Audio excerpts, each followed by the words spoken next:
জ্ঞেয়ং যত্তৎ প্রবক্ষ্যামি যস্য জ্ঞাত্বা মিতমশ্নুতে অনাদিমৎপরম ব্রহ্ম ন সত্তন্না সদুচ্যতে।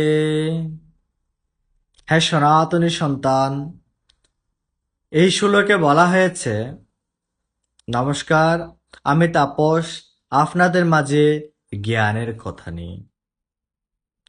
এই পূর্বে যে শ্লোকটা পাঠ করলাম, সেই শ্লোকে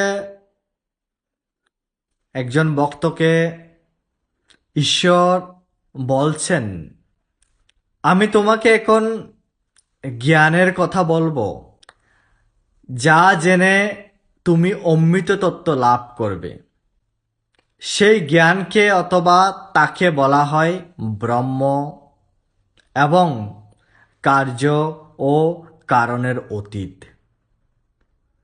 হে সনাতনী সন্তানগণ, এবার জ্ঞেয় অর্থাৎ জ্ঞানের বিষয় বা জানার যোগ্য বস্তু সম্পর্কে বর্ণনা শুরু করতে যাচ্ছি।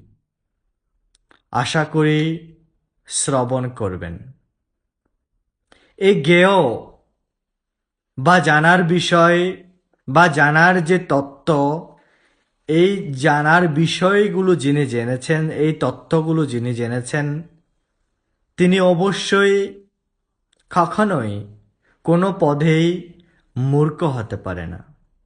তাই এই জ্ঞান আপনাদের জন্য খুবই আন্তরিকভাবে প্রয়োজন। তাই অন্তরস্থল থেকে এই জ্ঞানগুলো গ্রহণ করবেন। নমস্কার।